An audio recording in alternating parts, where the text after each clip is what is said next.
Peace and blessings, family. Oh, hold up. Yeah, no, good.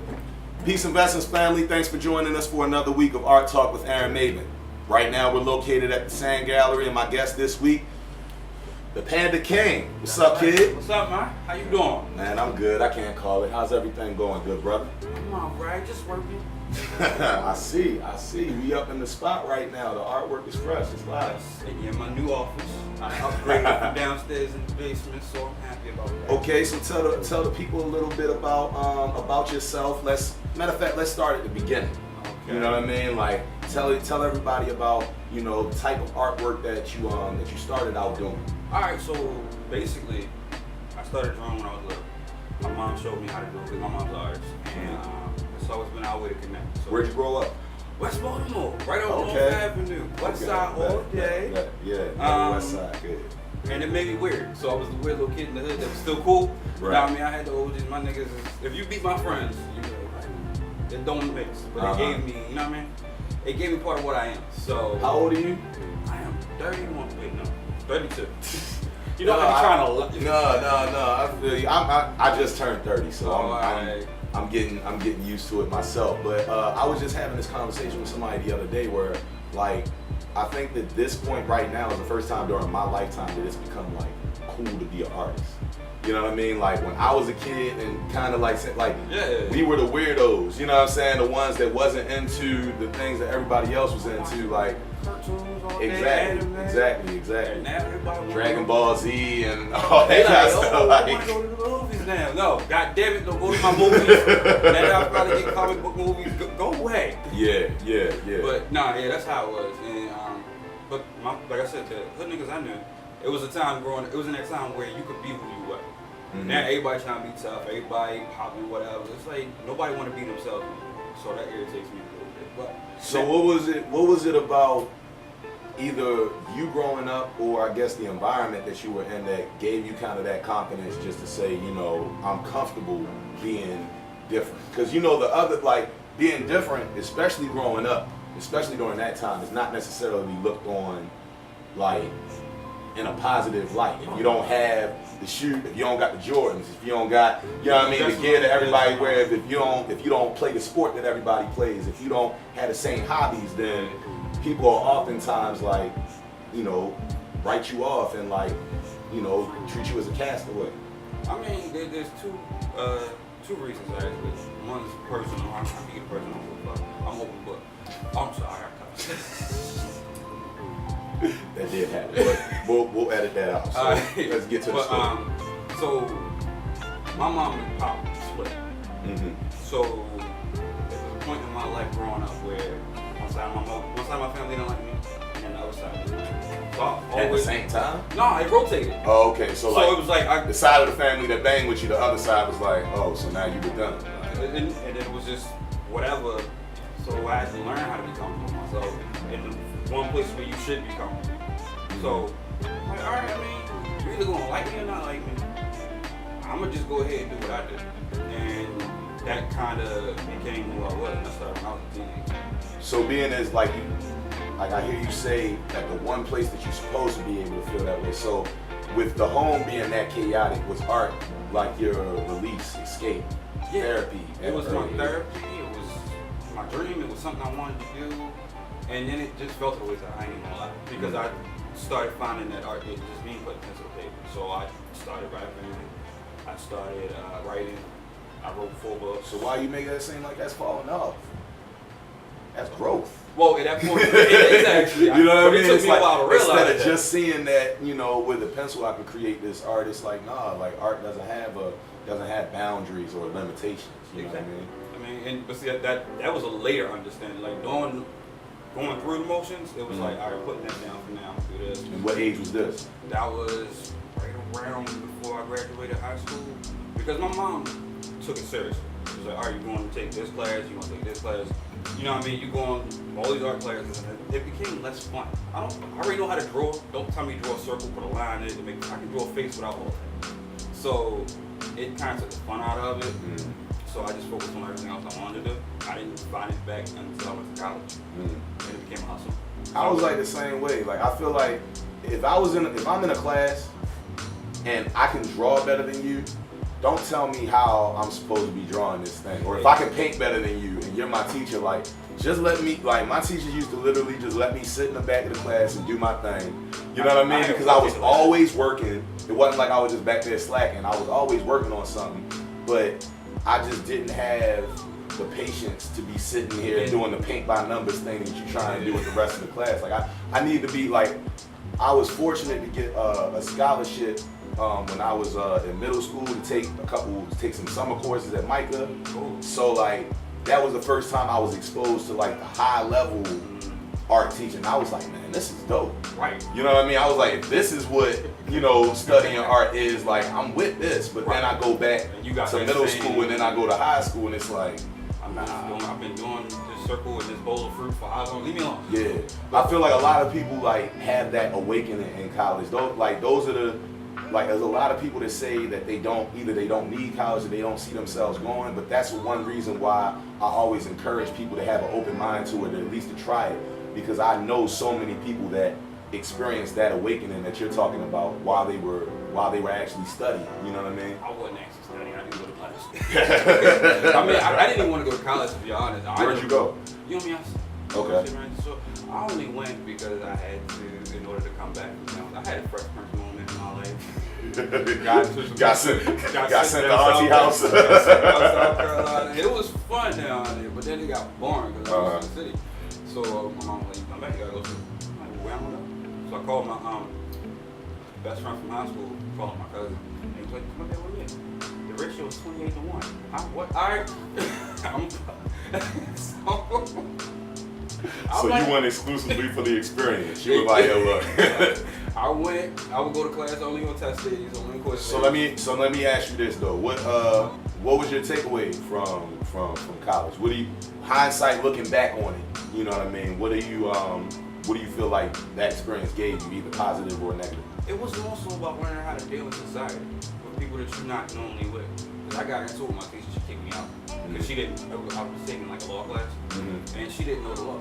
Like, it was something we were doing, and I tried to just, mention that, recently they changed the legal age of consent to 16 instead of 18. She's like, no, they didn't. And I'm like, lady, you can look it up. They did. No, they didn't. Get out. So I come back the next day with proof. And it wasn't a thing of saying that it's okay to, Yeah, I'm about to say, like, that was your thing. My thing was, yeah, but you're supposed to know that, yeah. You're supposed to know that, and why they did that. They did that so that they could charge these kids with murder, and if you're going to do that, then you got to drop it across the board. So I was just like, you want to teach us something. Why do I know more than you? Like, so I learned that you can learn on your own. So it was positive, just like, it's more about the self-motivation. But I think that that's, I've never looked at college as the experience where you learn most of what you learn from your teachers. Yeah. I went to Penn State, but my brother went there. A word. Yeah. What year was he there? Oh, we'll talk about that. But no, like, so that's a ultra white conservative, you know what I mean? Like institution, one of the biggest academic institutions in the world. You know what I'm saying? 100,000 plus people on main campus, you know what I'm saying? The football stadium I played in had 100,000 seats in it, you know what I'm saying? So like it's a huge place, and there's a lot of prestige behind that institution. But most of what I learned at the school, I didn't learn from my actual classes. You know what I mean? I learned what being a man is because I was far enough away from home where I had to stand on my own 2 feet. So nobody's getting you up in the morning, you having to raise yourself, you having to feed yourself, you having to make sure that you're where you're supposed to be, when you're supposed to be there. And you're surrounded in an environment with people that you don't share a context with. You know what I mean? It's not too many people from Baltimore walking around State College campus.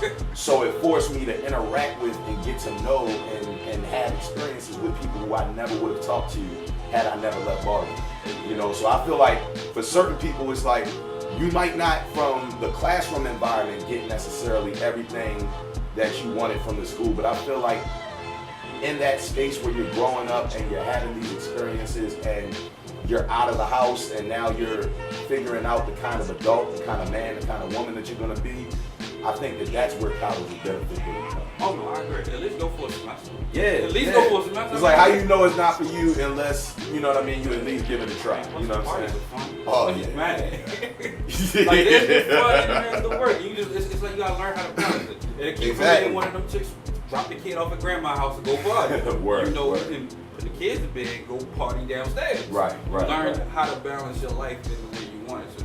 But yeah, that's how I got. So how long were you at Eastern Shore for? 2 years? Yeah, I came back home. It wasn't for me, and I had family stuff going on, so it was better. But that's where I shifted in fashion. It was my hustle. Like remember back in the '90s, they had Paint James. I set up there. We all had our little hustle in college. That was like, look, I'm trying to go out. Yup. I don't got no money. Pell Grant done dried up.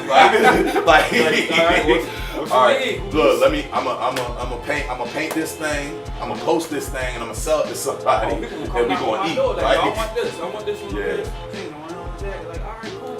So I started doing that, and I started making outfits. And I like this. Because galleries by that point, weren't as popular as they used to be when I was growing up. That was always something I wanted.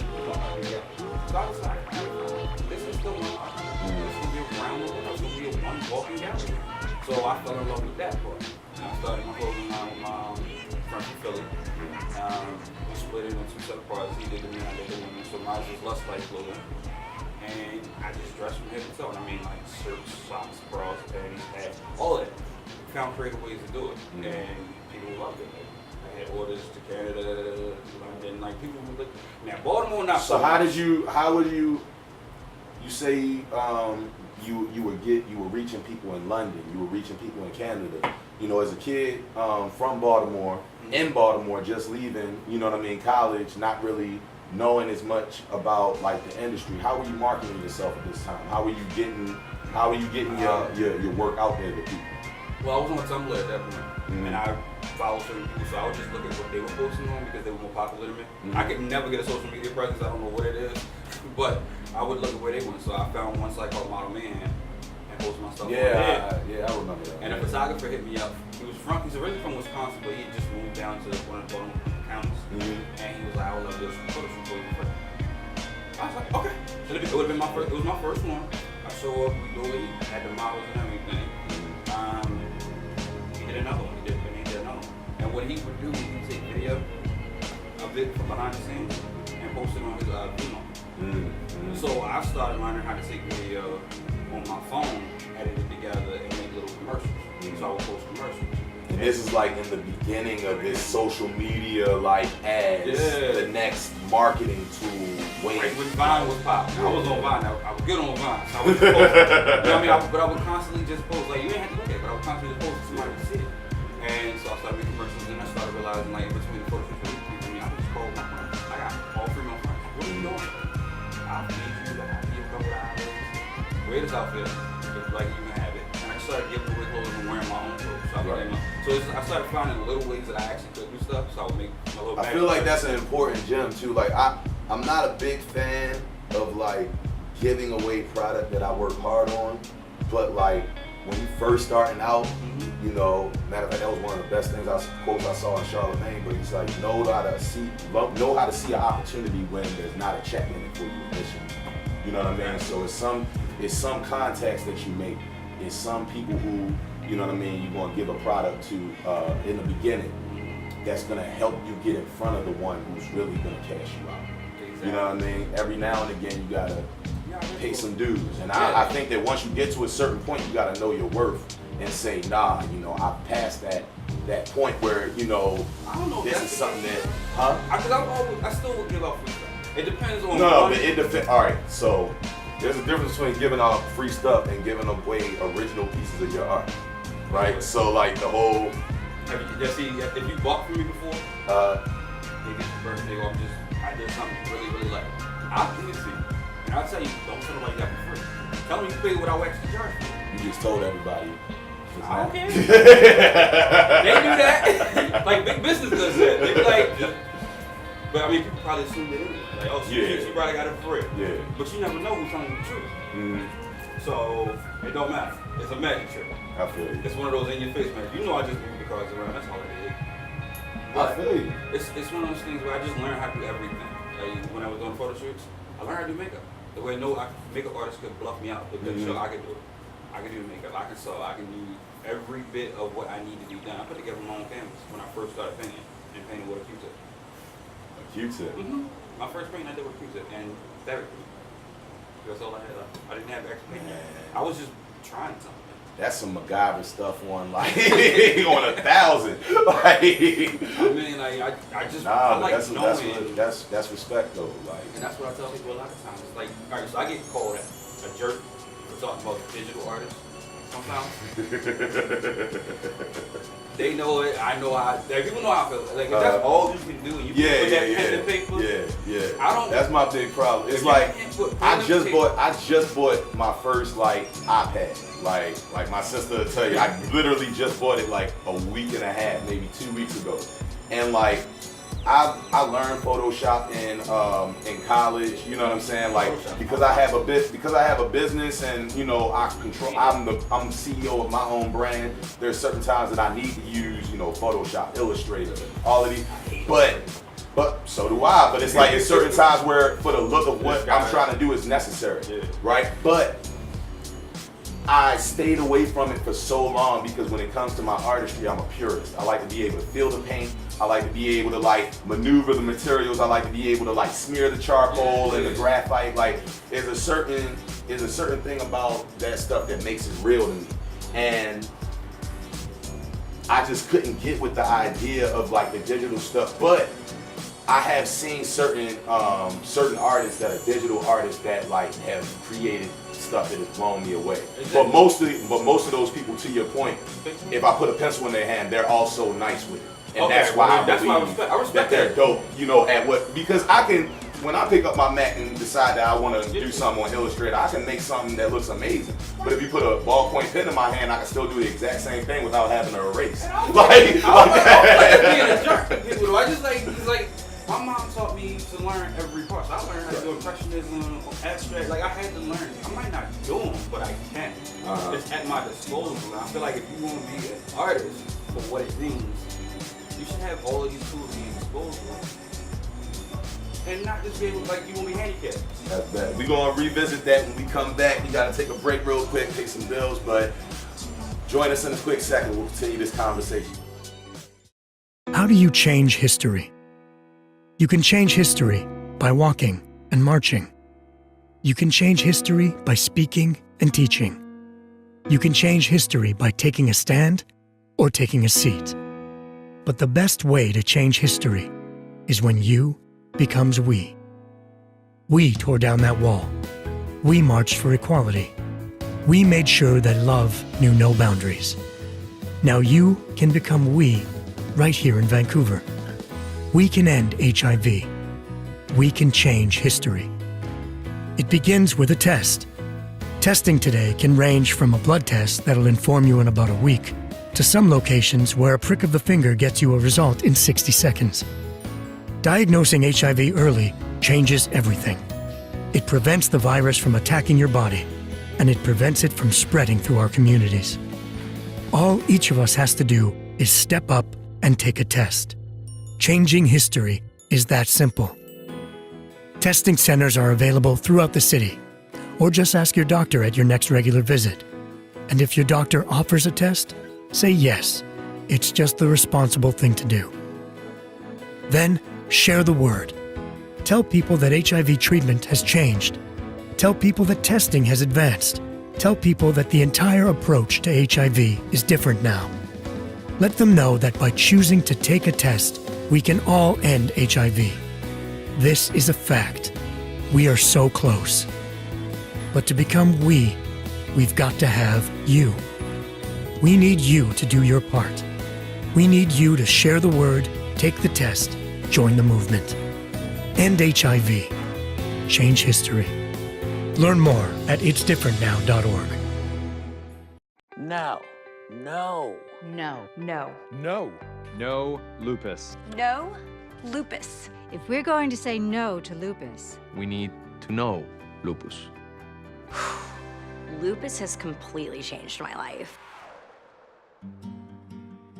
Lupus is one of those things that takes over somebody's body and you don't know anything about it. It's just unpredictable, it's tricky, confusing. There's certain things that I can't do, but I still get up every morning and do it. It's really a cool mystery. Lupus can impact any organ in the body, any organ. It was attacking my kidney. Some people it's the brain, it's the heart. I'd gone into stage 4 kidney failure, which sent me into respiratory failure, which almost made me lose my life.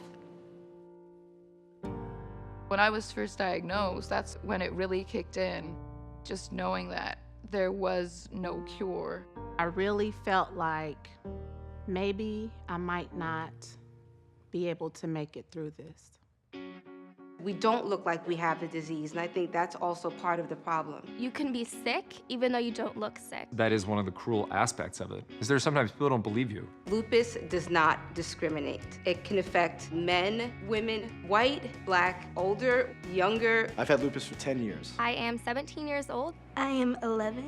We've got to find a way to get through this. The Lupus Foundation of America is a great organization because they're getting people out there and letting people know what it's all about. And by knowing more, we'll be better able to help and unlock the mysteries that do surround lupus. There is something we can do. There is hope. Let's take this moment and turn it into a movement. End the confusion and end lupus. There is hope. We just have to get involved. I haven't given up. I challenge you to know. No. No. No. No lupus. Go to lupus.org/no and help solve this cruel mystery. Welcome back, everyone. Again, this is Art Talk with Aaron Maybin, and I'm sitting here with my bro Kydd, the Panda God. Yes, yes. So let's get back into this discussion that we were having before. You were saying that you pissed a lot of digital artists off in your days because of your opinions on the validity of people that claim that they're artists but don't really practice any art outside of the digital space. Is that what I gather to be the fact? Yeah. I mean, I used to work at Office Depot, so like during overtime, they would come in to print stuff. And I would always ask, did you draw this? Or can you draw it? And they'd be like, nah, I just do it on Photoshop. And then I make sure I charge them extra. People around me be like, why are you so uppity just because you can do it? I'm like, it's not the uppity, but it's a respect for the craft. So if I learn how to do something, I want to learn. Like, I know my history. So Dragon Ball Z, if you actually go back, there's an artist who was painting way back. I forgot what century. And he did a picture of Jesus that looked like something from Dragon Ball Z now. So it's like you can pull and piece together a whole new lane if you do your history. Right. Just like, I'm sorry, I got trouble for this too. I hate black artists who solely say one they're a black artist. I'd rather just be an artist. Take that. Like, I am black, but I want to be an artist for what it means. So you feel like representation in the art world necessarily isn't as important? I'm not gonna say it's representation. I mean, as people use it as a crutch. Oh, black artists, buy my stuff. But you. What if, like, all right, because I'm gonna play devil's advocate. Cause I don't necessarily call myself like when I announce myself, I don't say, hey, my name is Aaron Maybin, I'm a black artist. Obviously I'm black, obviously I'm an artist. But do I feel like I just want to be seen as an artist and not a black artist? No. And the reason why I feel that way is because, for one, I feel like, for one, black art, not just art itself, but black art specifically, has influenced the entire world. You know what I mean? Like from the beginning, like the first prominent artists that the world knew were black people. You know what I mean? And at the end of the day, like, the art that we create not only shapes society, but it drives the world. You know what I mean? When you look at hip hop right now, like, hip hop is literally the #1 art form that's consumed on the planet right now. Huh? What do we consider hip hop? It doesn't matter what it is right now. What are its roots? Like, that's my thing. Like, so let's be very clear. Everything that is on a global scale contributes to society moving was started by black people, was innovated by black people. And at the end of the day, when white culture sees those accomplishments, it gets appropriated in certain ways. Everything from rock and roll to hip hop. So it's not about how black hip hop is right now. It's the fact that hip hop is black. Right. You know what I mean? So counter to that, it's two-pronged. Good. You're right. Black, I'm all for that. You know what I mean? It's not that I don't learn from black masters as well. It's one, people use it as a crutch, and also it categorizes. It minimizes what you're actually capable of. If you think about it, it's not necessarily black people saying you're a black artist. If I go to another black person and say I paint, I'm just an artist, right? When they say that, it's to minimize the fact that, oh, maybe you can't do what Reardon was doing. And that's not, I don't want you to think that I'm disagreeing with that. I feel that and I get that. But like I feel like it smacks of something I heard like Morgan Freeman say like recently, where he was having an interview and somebody asked him about race and all that. He said, you know, oh, that doesn't mean anything. He's like, I'm going to stop calling you a white man, and I want you to stop calling me a black man. And it's like, it sounds nice, but we ain't there, bruh. And it's like when we're at a point where we try to act like as a society we've got, like, it's like I can ignore the fact that I'm black, but society isn't going to, no matter how much I want to. So no, I'm not only gonna not ignore it, but I'm gonna wear that as a badge of honor to the highest extent. I have no interest in doing art that isn't centered around my blackness, because at the end of the day, I feel like there's such a small representation of blackness in the art world. Oh, I thought it was from Baltimore. No. Everybody in Baltimore throwing their stupid Basquiat crown on shit. Yeah, but that's the thing. I was an artist before people even knew who Basquiat was. So that's my thing. It's like I don't feel no type of way about it. I'm actually happy that people like know who he is now. Because I used to be telling people about Basquiat, and they'd be like, "Yo, what the hell is this chicken scratch?" I hate that like shit. Art. But now all of a sudden they love Basquiat because Jay-Z and Swiss and all. But here's my thing, like stay with me on this. Without that, without like the cornballs who like just throwing crowns on any and everything, the influence isn't as strong. You know what I mean? Like that's what influence is. Right. And with influence, with contribution to culture comes, you know what I mean, the greater art, and it also comes the cornball stuff that we all do. Then maybe here's what it is. I have a higher standard. Maybe. I think that's the best way I can put it. Because don't do the ground. Do the chicken scratch. I hate the chicken scratch. But you know what I loved about John Pepper? You know what I mean? Was his mentality. He called it ignorant art. I love the way the man thought. I don't like the stuff, but like, you know what I mean? But you don't see nobody trying to pick up that style. You see him just take that one little Well, I thing. see some people There try was a white dude I seen do it. Yeah, I see a few people try to pick up aspects of the style, but here's my I'm like this, all right. Anybody that you put up on that kind of pedestal, that's gonna happen. You know what I mean? Like Keith Haring, same thing. You know what I mean? Like there's a lot of different artists where like, as soon as their style or their brand, their imprint became something, people start trying to analyze it and say, what of this can I steal? What of this can I copy? What of this can I? A real artist looks at something, is inspired by it, and say, how can I make this my own? Exactly. You know what I mean? That's what I'm looking for. So that can be what me and you both want. But it's not realistic, and I'm not gonna expect that that's just naturally where everybody's at, because people are opportunists.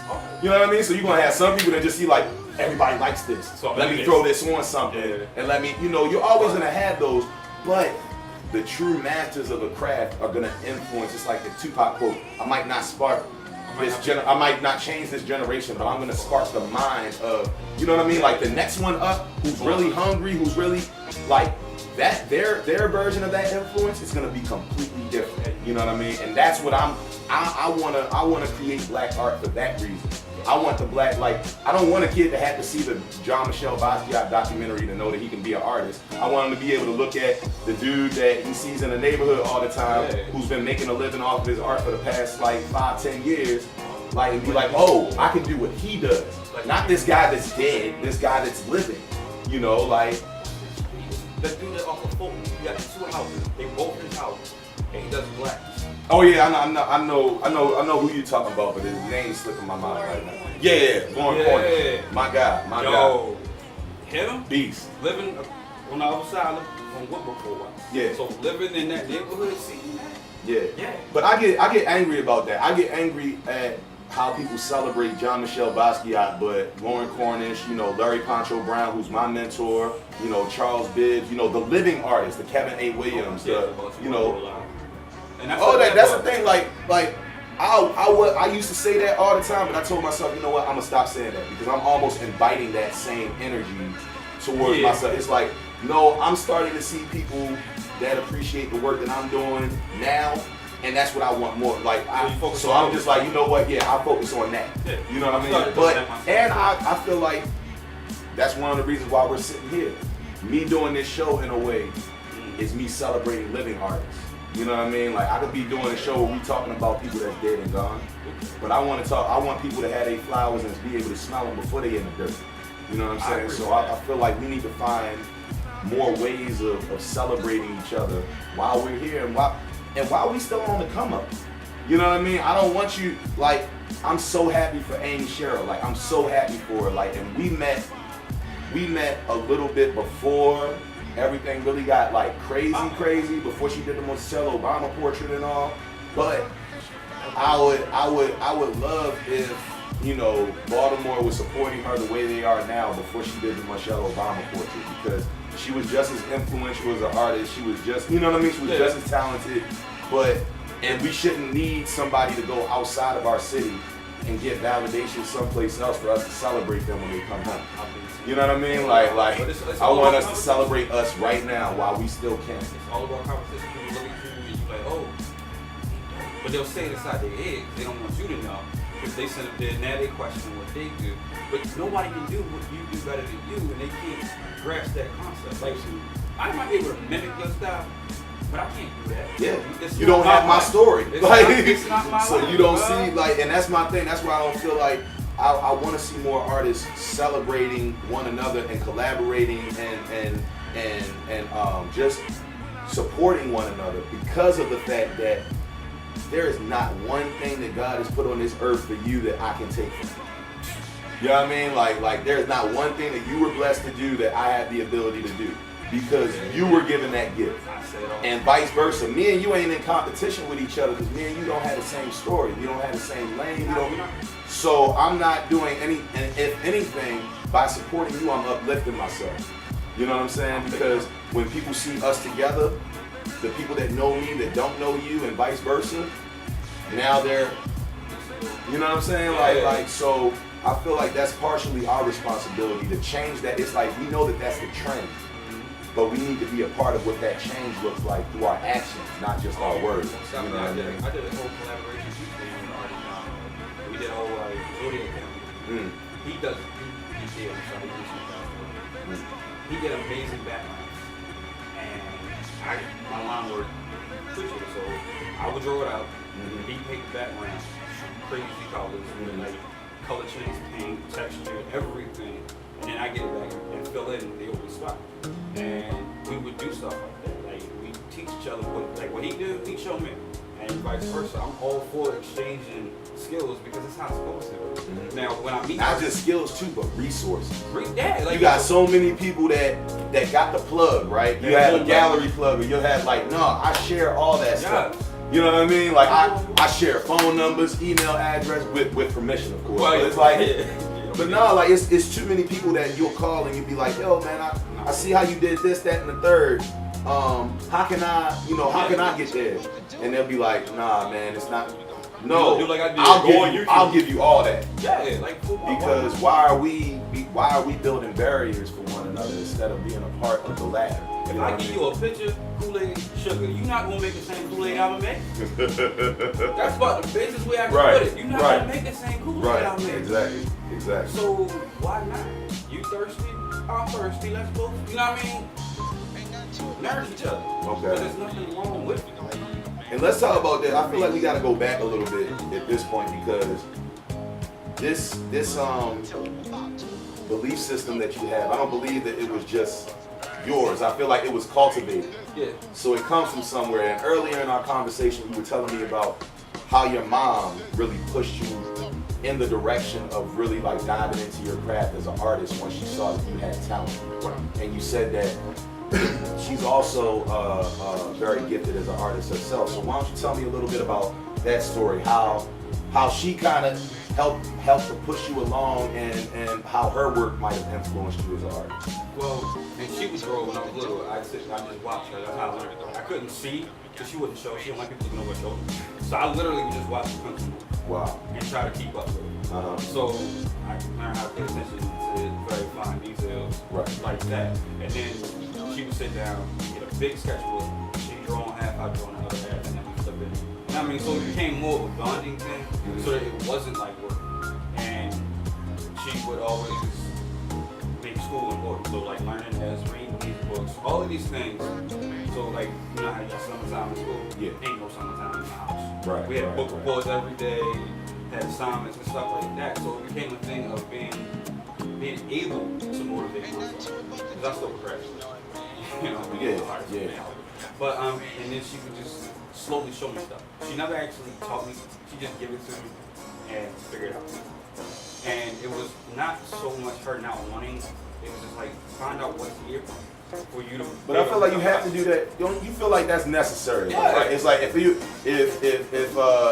were a dancer, you know what I mean, and somebody knew how to do this specific dance move, it's like, yeah, I can show you, but if the music isn't on and you can't feel the beat and you can't understand, like, it's certain things you gotta like pick up for yourself. You can watch me do it, but you gotta feel it. You gotta like learn it, and I think that that's important for people to get at a young age. Right, and then art history was important, social media, so I took those classes, all of that. So it became a thing that I did search for. So she put it there and I search for it. And she's always my biggest critic. Like, I think it was dope. Like, and then my content has not really been per se her choice. So I've watched her by other people's pieces since I started here. And she recently did Walk on Mine. That was done my way. That was done my way. You felt the way when that happened, right? Right. You got emotional. I did. No, I understand that, like, because I'm the same way with my mother. My mother's an artist. Yeah, that's why I wanted to circle back, because I remember what it was like, you know, looking for her approval. Even my mentors in the art game. It's like whenever Poncho comes in my studio, or one of my guys that really like helps to shape who I am as an artist. I'm like that kid, like that brings his daddy a good grade. Like, I do good, like, you know. Like, and so it wasn't disapproval. It was just, I know you got it in you. So it was never like from a negative place. What are you waiting for? So it was kind of like reinforcement, but just not that, oh, you did a great job. Yeah. I'm not all for that. It's like people would cut, like my mentor would come into my studio, would acknowledge that work was good, but then turn around and be like, but when you gonna get serious? Yeah, like that. Like I get it, it's cute, but you playing around. Yeah. Like you playing with your spray paint, you playing with your acrylics, like got your oils over here, that's cute, but it's like what are you doing? And I think that for any artist, that's a really important question. And I think that's when my work really started to like get the depth that it has now. Because I tell that to a lot of my mentees now. It's like, and I think that goes back to the digital art piece too.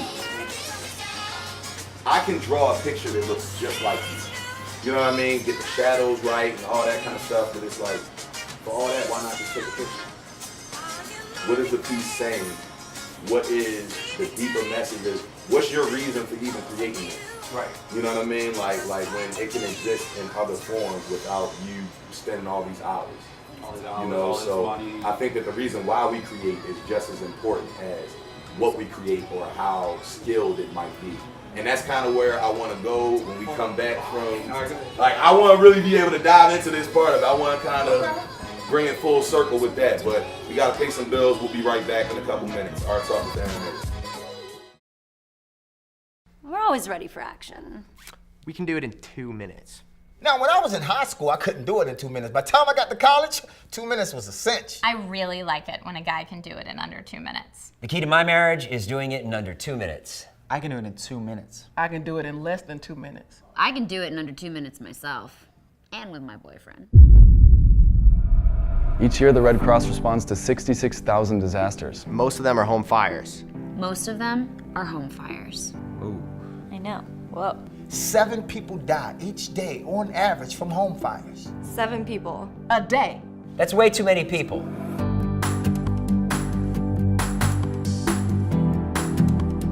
You can save your life and your family's life. Make an escape plan. Make an escape plan. Make an escape plan. It's critical that everyone can get out in under 2 minutes. I can get from my bedroom to my front door in less than 2 minutes. In 2 minutes. I could take my shirt off, pour glitter all over myself, and still do it in 2 minutes. Called my mom the other day, told her I did it in under 2 minutes. She was so proud. 1.5. What? There's no way. Yeah. Check your smoke alarms monthly to make sure they're working properly. Smoke alarms cut your risk of death or injury in half. Half. It's 50%. This little guy, cutting it in half.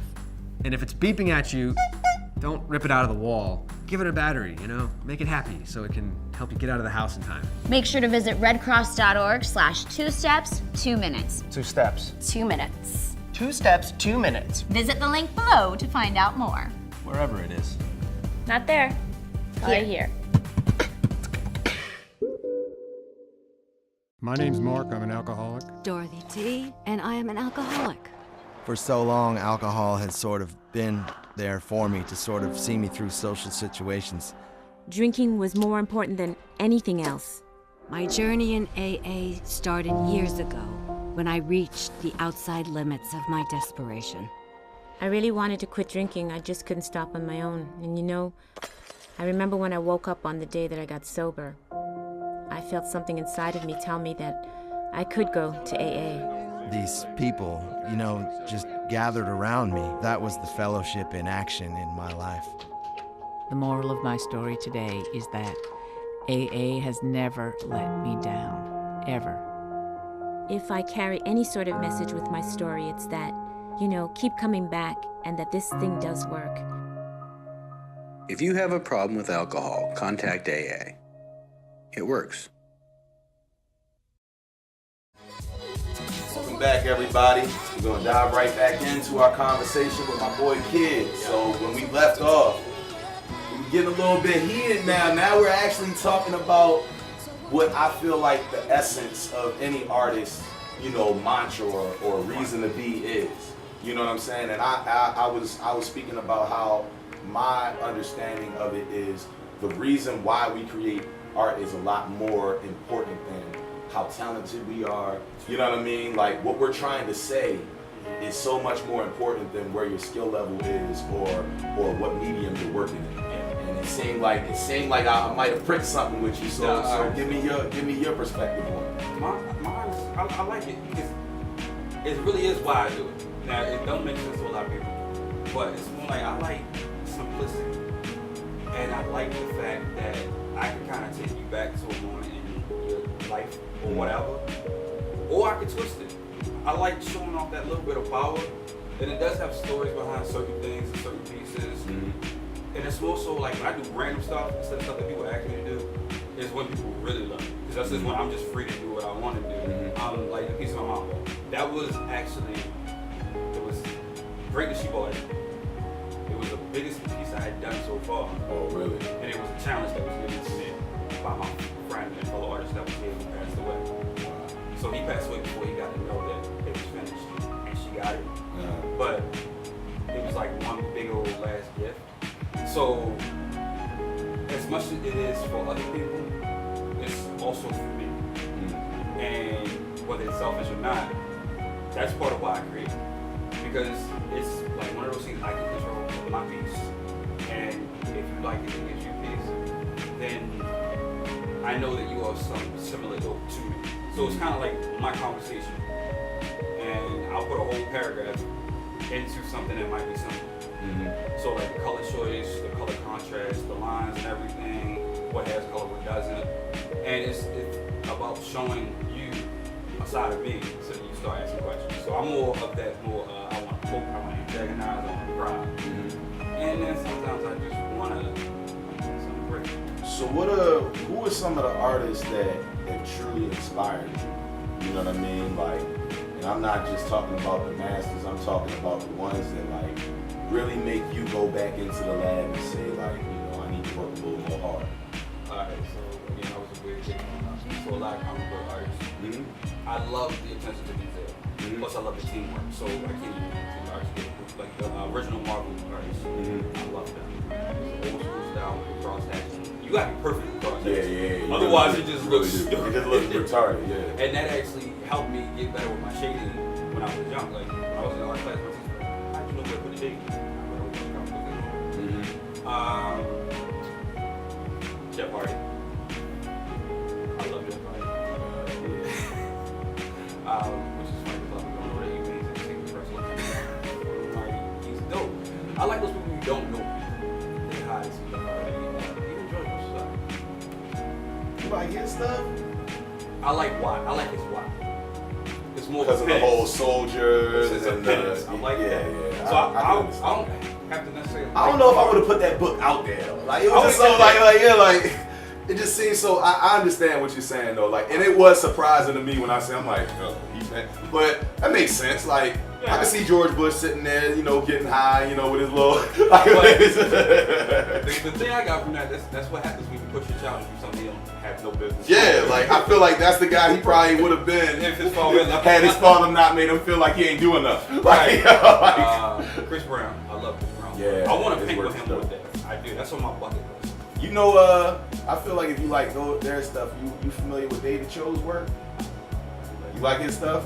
I feel like y'all have a very similar, like, especially with some of the more erotic, like, and just I like artists like him that really like just don't give a damn about anybody's opinion. It's like he's like, all right, you know, I already got my big payday. You know what I mean? Like I'm just going to do what I like. You know what I'm saying? And I think that the art is so much more unapologetic and fearless. And that's what I think a lot of people are missing when they try to pop themselves. That's why I say, like, for me, it's got to have that selfish nature.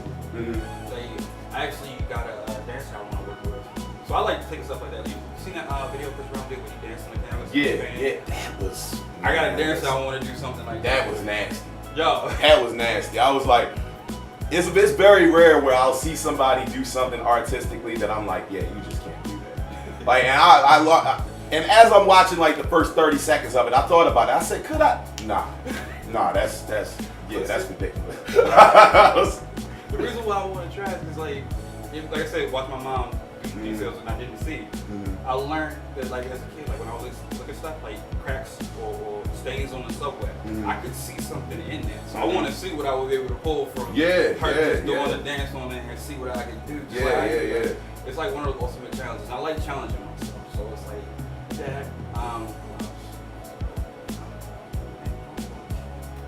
but it was this one guy.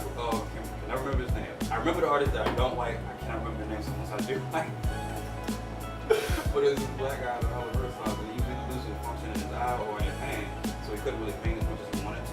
So he started doing collage and painting with the collage. Yeah. I know who you're talking about, but I'm not as familiar with his work as I would like to be, but I know exactly what that was dope. And a lot of people don't know that. Like I said, yeah, they know, which is fine, they learn it. But like there are other black artists who did, like that was a step. That was innovative at that point in time for him. Basquiat wasn't even like my favorite artist. Like, you know what I mean? I was a Ernie Barnes and Larry Poncho Brown, and you know what I'm saying? Like these guys were like my like masters that I looked at and was just like, man, like if I could paint like this, you know what I mean? Like if I could do it like this, and you know, I think that the thing that I think is really cool is for all of the posing and showboating and all that kind of stuff that does go on, the fact that you're seeing artistry make this kind of, I don't even know if we can call it a comeback, because I don't think that people have been this open and out with their artistry in a long time.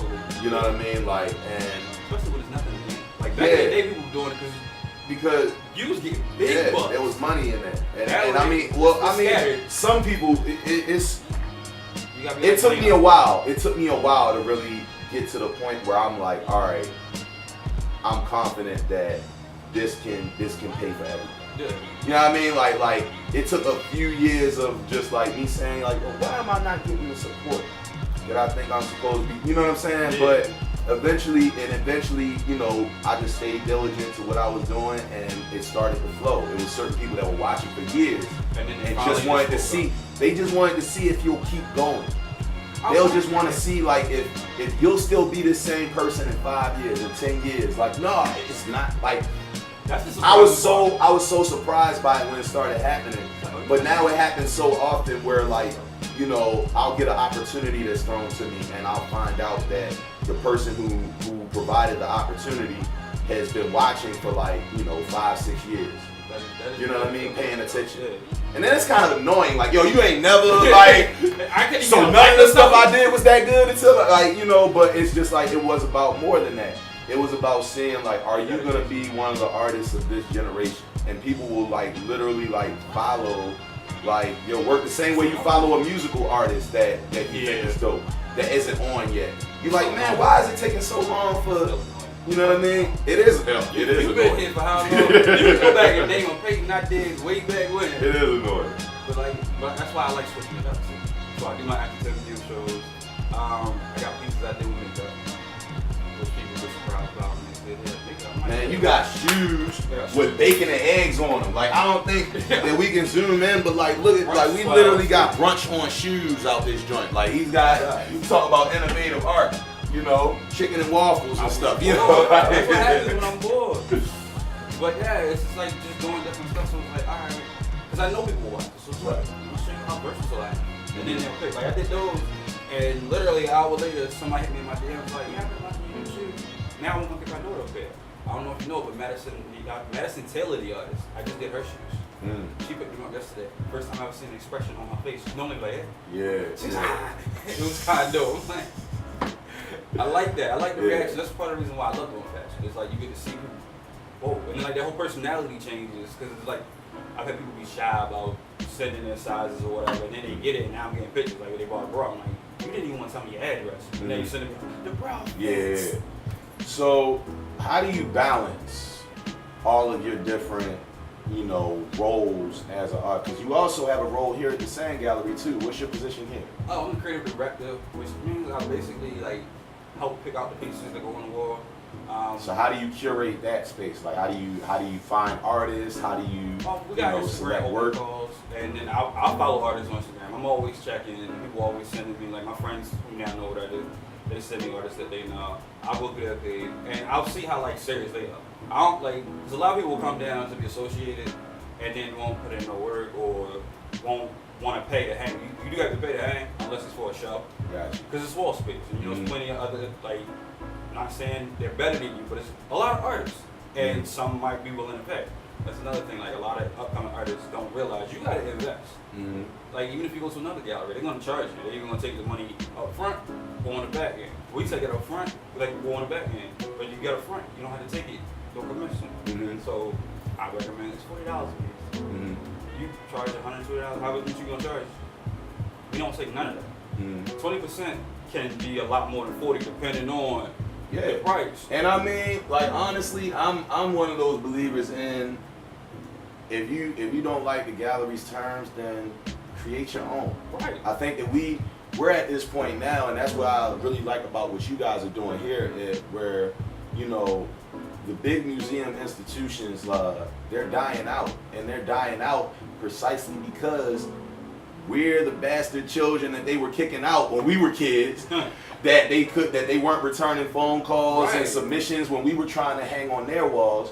But what they didn't realize is just because they didn't see that our art was valuable, that didn't mean that the world didn't value it. So when we started going and buying our own spaces, and you know, everything that I do, I rent out the space and I control it myself. You know what I mean? Because I'm not answering to anybody. You know what I mean? And we've gotten to a point now where people have the freedom and the opportunity to be able to create the spaces that they don't feel like they are included in. Exactly. So like I would prefer, you know, look, if an artist wants to hang and y'all have that policy, then man. Shouldn't be a discussion. Like, yeah, that one is either you want to do it or not. Yeah. Like, well, I can't do it right now. How can people get in touch to send submissions and things of that nature if they want to possibly hang some stuff in the gallery?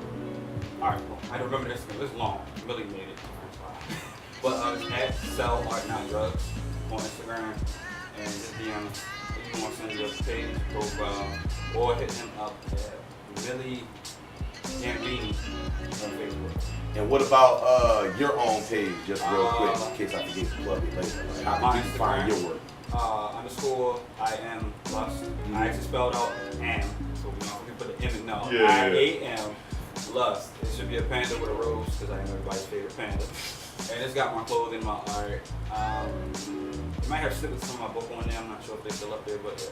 Talk about your book a little bit. What I love being able to talk to Black authors. You know what I mean? So let's talk about work that you put out. So I got 4 books copyrighted. You know Chicken Noodle Soup for the Soul? Yeah. So it's kind of like that mixed with Zen. So it's sectioned off into different types of relationships and situations. But it's not sexual for the purpose of being sexual. Mm-hmm. So there's like, oh, this is how you can talk. There are real gems there. Yeah, like it's real stuff there. So it's about. And what inspired that?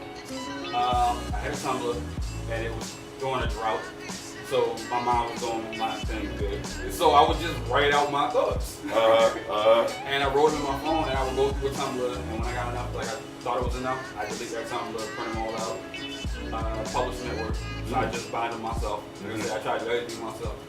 And I would copyright them, send it off, pay my little $35, come back. And I would sell them on my Instagram, my Tumblr, and people would buy them. You can buy a digital copy. How many books have you published to date? 4. And it's very hard to finish. What's up, my brother? Like, for real? The first 3. Yeah, people have a hard time getting through it. I actually do it as a challenge. They're thick books. They're not necessarily thick. It's the content. Yeah, the content and the detail. So I do it as a challenge once in a while. So I'll challenge somebody to finish it within a weekend, and I'll give them 3 hours if you can finish it. I've only had to give away 3 hours. And this lady was determined to read the book. And she keep updating me like, wow, I had to call my boyfriend like 4 times. I'm like, I don't need this. Did you finish it or not? So she hit me Sunday like, I finished it. This is what I want. So, That's what's up, man. But so it's like I kind of use each of the things I do to market together. I learned that from my man Gary V. Content. Shout out to Gary V. If you haven't read Crushing It, or what was his first book? No, I think that was his first book, and Still Crushing It, I think is his second book. So shout out to Gary V, the guy.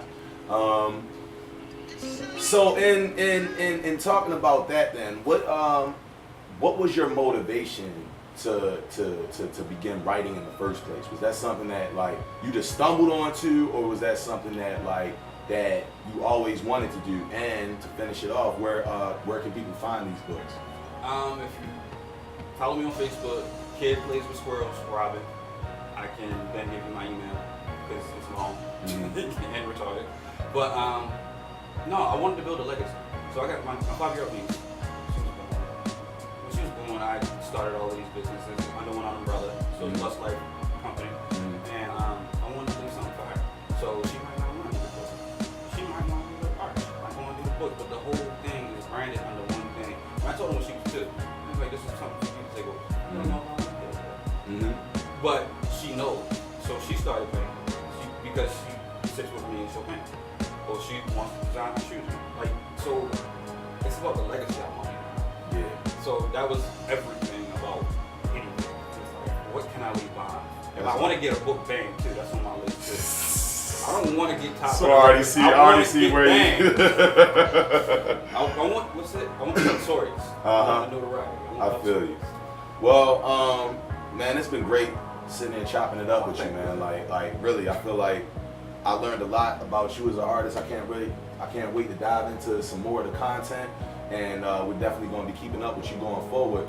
But to end it off, man, I always like to end off with a little inspiration. So why don't you give some advice to one of these artists that's coming up, you know what I mean, that's kind of how we were growing up, that, you know, is on the path but maybe a little discouraged right now, you know, some words of wisdom? Well, I always tell people 15 minutes extra every day. Say every 15 minutes you got, you won't break, don't eat your whole lunch. Work on something, sketch it out, build when you get home. Use as many of those 15 minutes you got, that's a whole extra day somewhere by the end of the week. And it's always going to be 5 people that like you, 3 that don't know, and the rest just don't care. So don't focus on who don't, focus on who does. Because they going to believe when you having a hard time with it. That's gospel. Everybody's favorite Panda. Yes. I appreciate you, my brother. No problem. Aaron Maybin, Art Talk at the Sand Gallery.